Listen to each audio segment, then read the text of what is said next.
Captain's log, stardate 100021.77. We've come to an anniversary here at Caleb Watches Movies on YouTube. 5 years ago, I set off on a trek, a journey, if you will, to review a bunch of movies. I've done that here, today, 5 years ago. And it just so happens that 40 years ago, to this day, from the 5-year anniversary of me starting my YouTube channel, there was the release of probably the best Star Trek movie ever. And that is Star Trek II, Wrath of Khan. Alright, I'm going to stop doing that because I cannot keep that going throughout this entire review. I'm going to drive myself crazy if I do that. But yes, 5 years ago today, to this very day, I published my first review, which was Transformers Revenge of the Fallen. Why, oh why? So I thought, it's 5 years, I want to do something special, and I've been doing a couple of these watch-along videos recently, and I was thinking, what came out June 4th at any point in the history of cinema? And I found out that one of the best Star Trek films, if not the best, was released on June 4th, 1982, and that is this movie that I'm going to be watching along today with, Star Trek II, The Wrath of Khan. I'm a big Star Trek fan. I'm nowhere close to my older brother, who is one of the biggest Star Trek people that I know, but my goal with this review is to make him as jealous of me as possible, just with my Star Trek memorabilia. This costume vest that I received from one of my co-workers, Robert Dugas, who, you are awesome, sir.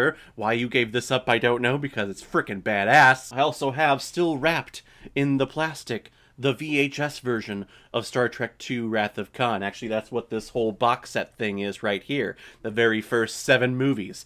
Bought this off of a coworker, another coworker actually, along with like a huge tub of Star Trek shit, and this was part of it. I'm like, oh my god, all of these are still wrapped? Not like I'm gonna sell these ever, or if there's actually any value, but look at that, Peter. Look at that. Peter's my older brother. Look at that. See what I have? Aren't you jealous? So enough of me talking about it. Let's actually start watching it. Star Trek II, The Wrath of Khan. Khan! I haven't seen this movie in a very long time. I haven't actually seen any of the original Star Trek films in a very long time. We used to watch them constantly. My favorite was always Star Trek IV, the Voyage Home, with the whales and the Klingon ship, them going back in time. That was perfect. Oh, I miss that theme.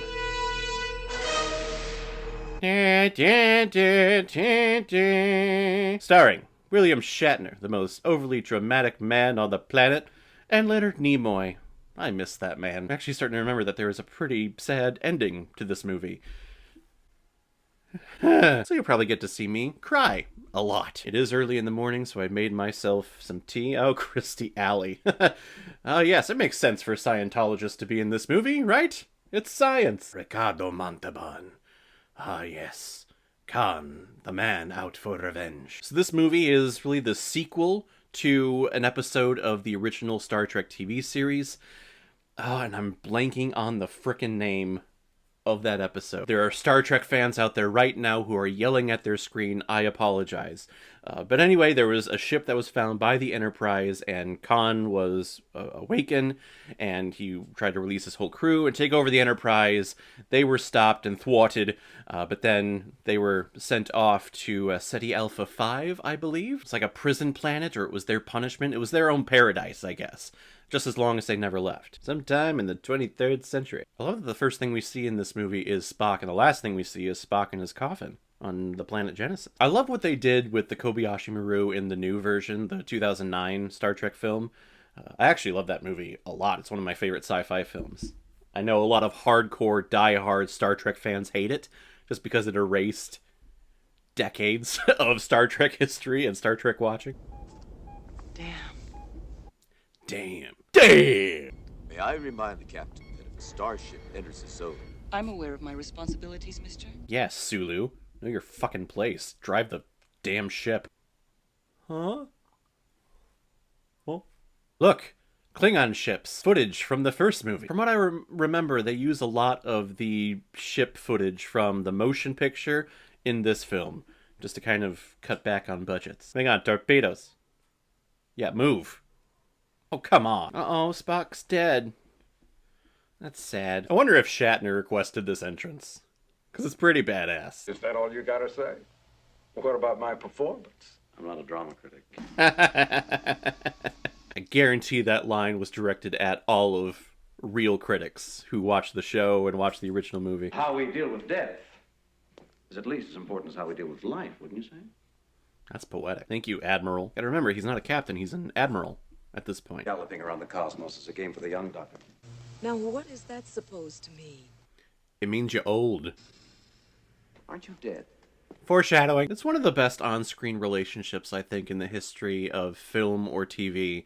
Kirk and Spock, they were always together, and they're always just best friends. I think that's why the ending of this movie just hits hard. It's just so hard. I forgot that this movie focused a lot on growing old and old age, and how you're trying to kind of relive your glory days. Because I always just remember Khan, and Khan, this was his revenge tale. This is Moby Dick or whatever. But this is all about them getting older. Something that they didn't do with the original motion picture film, where they tried to still capture themselves in their younger days. Charming. For most patients your age, I usually recommend Retinox 5. I'm allergic to retinoids. Exactly. Cheers. I was gonna say, like, because he is farsighted, why doesn't, this is the future, you could easily have some type of procedure or implant or whatever, and he'd be able to see perfectly. So that makes sense. Okay, that's why he wears glasses in this film. Gotcha. Damn it, Jim. What the hell's the matter with you? Damn it, Jim. Damn it, Jim. You're hiding. Hiding behind rules and regulations. Get back your command. Yeah. Get it back before you turn into part of this collection. Okay. Space. The final frontier. The Enterprise? Oh, no. No, that's the evil ship. Or no, it's not evil yet. Starship Reliant on orbit. Reliant, that's what his name. Alpha 6 in Couldn't connection with remember Project the name of that Genesis. freaking ship. Love that captain is loving this assignment. Looking for a dead planet. It's clear, though, that they're just looking for some action. They just want to do something. Like, please, let us go down into the planet. I just want to do something. Every time we have dealings with Starfleet, I get nervous. Why, David? Don't you trust Starfleet? Don't you trust your dad? Jim Kirk was many things, but he was never a Boy Scout. You know, you slept with him.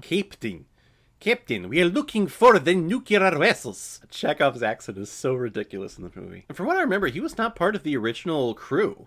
Like, he joined maybe season 2 or season 3 of Star Trek, but stuck around just because of that accent. It's amazing. The whole plot of this movie never would have happened if these guys would have just been like, you know what, you're right, let's just move on to the next planet, looking for the next one. But no, you have to go out gallivanting and looking for cool stuff and looking for explorations and on planets and idiots. Love this filter of it being, hey, sand! And we have yellow lighting, and then we have this filter on the screen. Well, there it is. Right there. Botany Bay! Oh no! Right, because that was the name of their ship. Space Seed. Got it.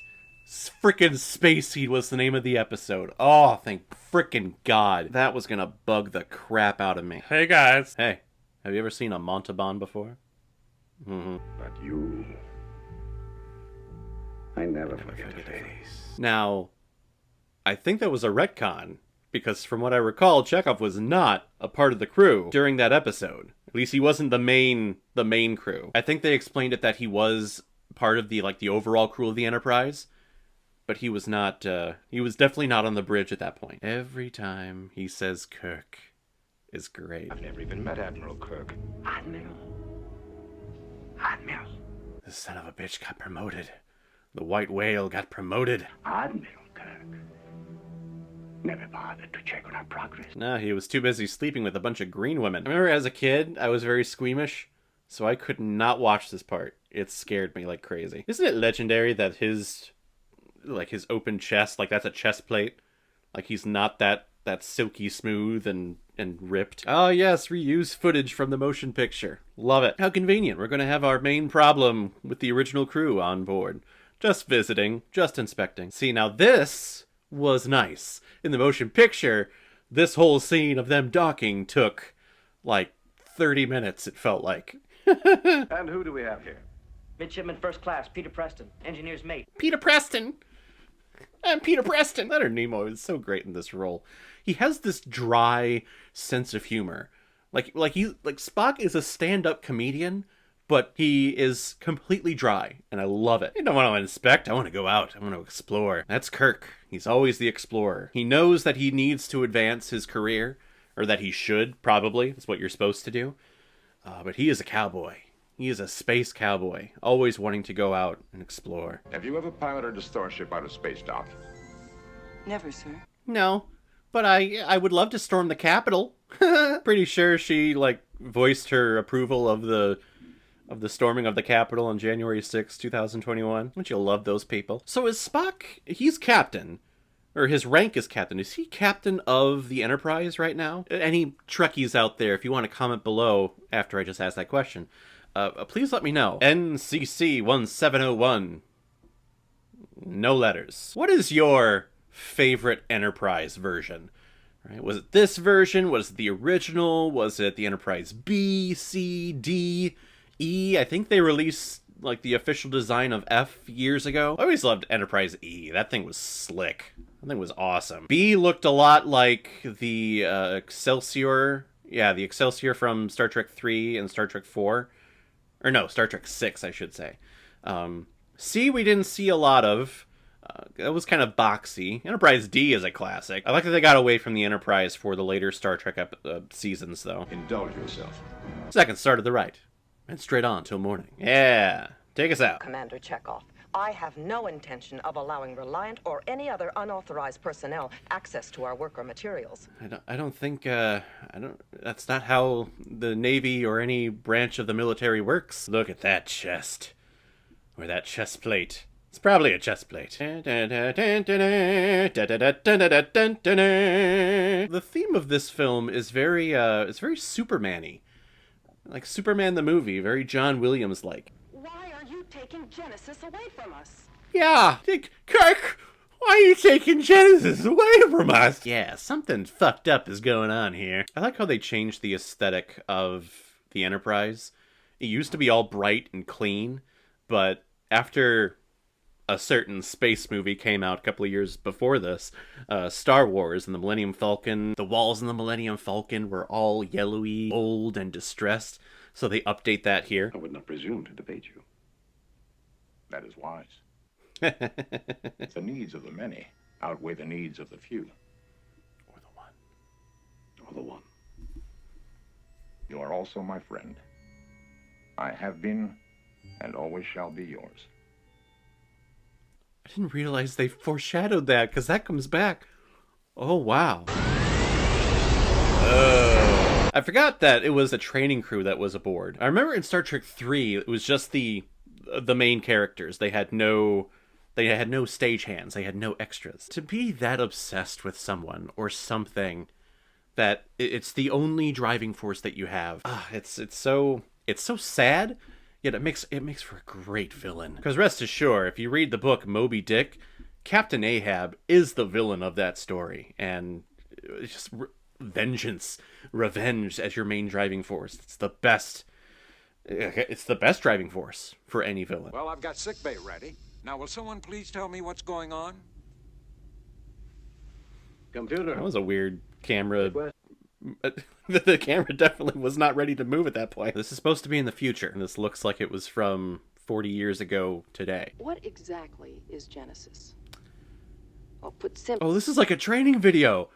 As if you're hired on as a waiter for a restaurant. This is our company, and here's what we believe. The device is delivered, instantaneously causing what we call the Genesis effect. Matter is reorganized with life-generating results. Isn't that... Well, I mean, I guess this is what science does. It tries to defy natural law, but... A living, breathing planet capable of sustaining whatever life forms we see. Aren't you testing, like, a couple of things here?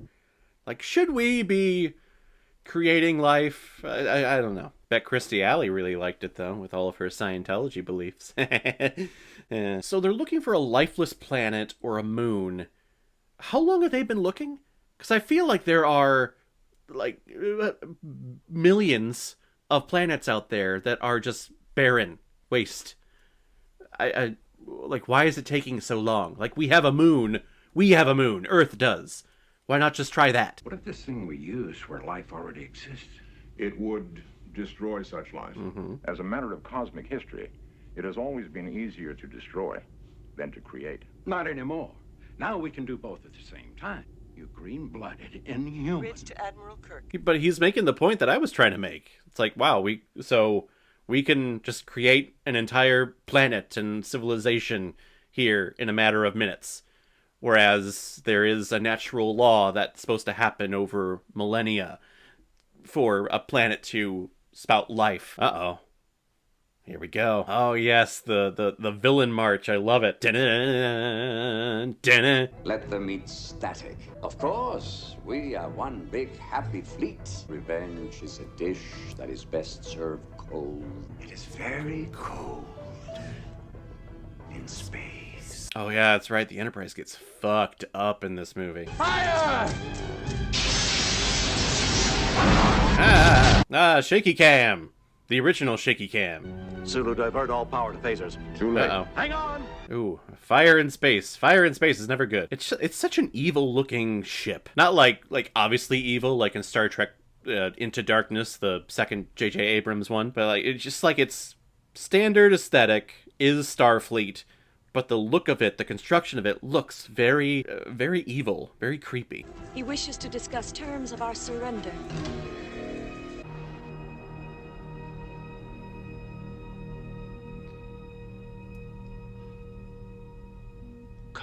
It's like you look at your phone, and all of a sudden it's a number that you have no idea who it is from, and you pick it up, and it's like an ex-girlfriend from like 10 years ago, and you're like, wow, this is the last thing I expected. But I wanted you to know first who it was who had beaten you. That's a line from The Dark Knight Returns. Frank Miller ripped that off. In addition to yourself, you hand over to me all data and material regarding the project called Genesis. Genesis, what's that? That's the whole point about the Kobayashi Maru, is that, hey, it's a no-win situation, so how do you handle it? But I love Kirk's philosophy on that there's no such thing as a no-win scenario. There's always a way to win. Khan, how do we know you'll keep your word? Oh, I've given you no word to keep, Admiral. In my judgment, you simply have no alternative. He's so full of himself. The revenge is just... it's fingertips away. Time's up, Admiral. Here it comes. That's why Star Trek was so fun. Because Kirk and his crew always found a way to win and to get out of the situation. Our shields are dropping. Raise them! I can't! Yeah. Fire! Can't withdraw. Not when he's right here. Been waiting decades. The Reliant goes off into the distance as if it's like Bruce the shark from Jaws. This was the first time, though, that we saw blood. Like, actual, like, burns and blood. Like, this is the most gruesome Star Trek has ever been up to this point. Is the word given, Admiral? The word is given. Warp speed.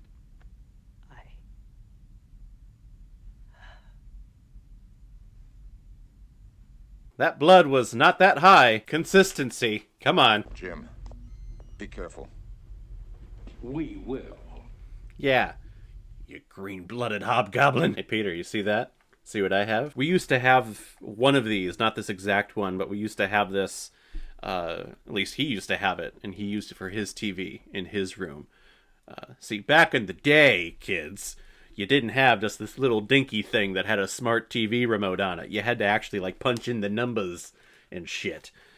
This was part of that huge tub of Star Trek memorabilia, and I was like, oh, I gotta keep this. Love this thing. Yes, this is from Star Trek Next Generation. I know. Please don't at me. It is weird because it has like all the logos on it and everything, when all that stuff just completely wore off because we had this one for so long. Creatures in our bodies to control our mind. He put creatures in our bodies to control our minds. Where are we going? Where they went. Suppose they went nowhere. Then this will be your big chance to get away from it all. Their relationship is great too. I love it. Suppose they went nowhere. There it is. There's Genesis. No, sun That's James T. Kirk. You ain't standing a chance, son. Oh shit. Please, don't move. Hey! He didn't even have a red shirt on. Why did it leave his body, though? Answer, because Chekhov is a main character, so we can't kill off a main character. Or can we? Come, you bloodsucker. Kirk, you're still alive. Still, old friend. You managed to kill just about everyone else, but like a poor marksman, you keep missing the target. Yes, Mr. Shatner, could you just up the Shatnery stuff? Awesome, thank you. And I wish to go on hurting you. I shall leave you as you left me. Buried alive. Buried alive. The most famous line from this movie has to be? See, they're distressed, and they're like, oh, there's no hope for us. But they have the whole Genesis down below. Why are they so upset? There's food in the Genesis cave, enough to last a lifetime. Yeah, so relax. We can't just sit here. Oh, yes, we can. How can you milk this moment anymore, Shatner?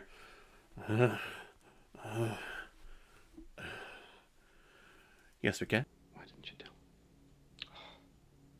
How can you ask me that? Because he's his son? So he can ask that. It's a fair question. Oh, this is the reflection of him being younger, having different choices in his life. I feel like Kirk has always had that, where he's always not necessarily regretted, but envisioned his life not gallivanting all throughout the cosmos. Just kind of staying at home with the family. So I think that was one of the main criticisms of the motion picture, is that they were trying to be still the young gallivanting crew members, and they were obviously much older, so it missed with a lot of people. Whereas this one, it embraces, hey, this crew, these actors are getting older, so we're embracing that. The Land Before Time. Like, you were so depressed about you being stranded earlier. I reprogrammed the simulation so it was possible to rescue the ship. There you go. I changed the conditions of the test. Yeah. I don't believe in the no-win scenario. I love that philosophy. There's no such thing as a no-win scenario. There's always a chance. I don't like to lose. Boom. You lied. I exaggerated. I feel like they have that statement for Spock a lot. Like, you lied. And Spock is always able to come up with an excuse of like, no, it's not lying. I'm embellishing. I elaborated. I implied. And there is Reliant. Kick some ass. You won't be able to see where you're shooting, but you know what? They won't either. So, gives you an equal chance. If you don't, you're dead. Botany Bay? Torpedo Bay? There she is. There.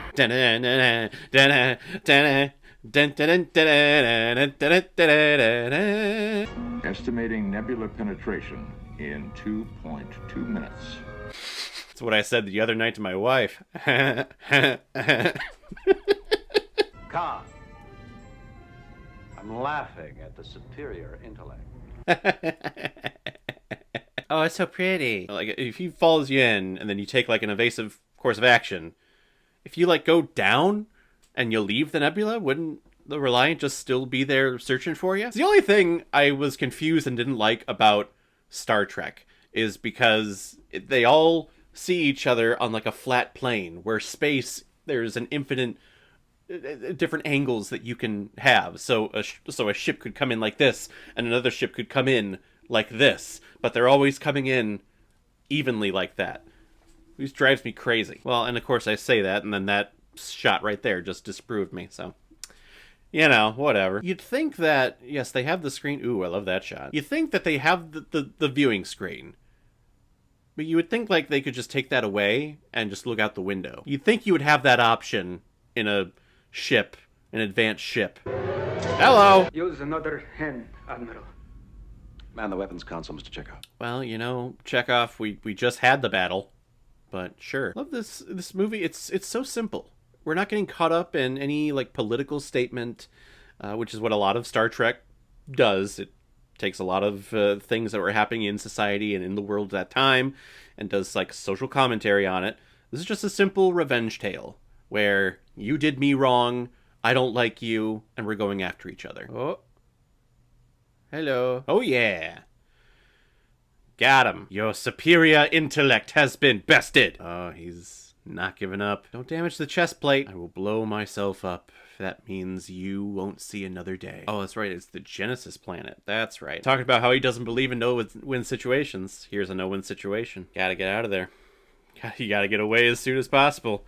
Ain't gonna happen, though. I heard that he didn't want to come back for this film, but he only did it with the promise that he got to have a very dramatic and emotional death. And this is a very emotional one. He's dead already. The second he went in, he's dead already. To save his crew, to save his cadets, to save his friend. Oh, God. Oh, God, it's happening already. Oh, is still smiling. Oh, he even died before the ship blew up. Sir, the mains are back online. Scotty, go through. Whee! Tears are already starting to well up because I know the scene that's coming.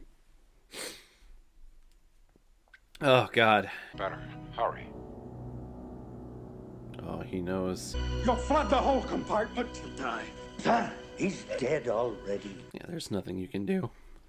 Oh, God. It's so sad because he was such a beloved character for so many years. And for him to go out like this, just saving them.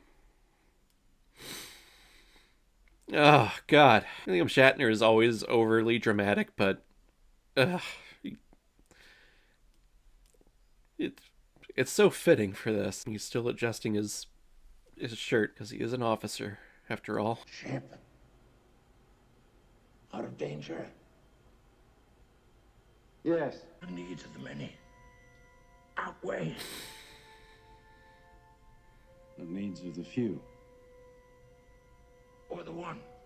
The one. How painful it is just to have that barrier in between them. And always shall be your friend. Live long and prosper.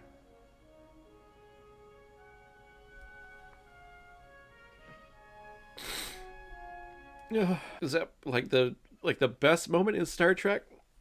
Oh, that's how I react too. Just saying no. Just no. Such a great cinematic moment. Now I hear bagpipes playing Amazing Grace. I'm done. Oh, God. If I need to watch these movies, I need to have Kleenex with me. I wasn't thinking ahead. Here, you get to see all of my tears. I've gone to a couple of funerals where they have played bagpipes, Amazing Grace, and me being a movie buff, I immediately think of this scene. So, I hear the bagpipes, Amazing Grace, I'm done. But it is a beautiful thing with his death. It's in the shadow of new life. It's a very poetic thing to say. Also, Kirk's a fast reader. He's like my wife. It's annoying. I read like 10 books a weekend. Where me, I'm still stuck on the same book for like a couple of months. It was the best of times, it was the worst of times. Spoiler alert. David, fold in the cheese, David! He's always cheated it. He's always cheated death. He always found a way to win.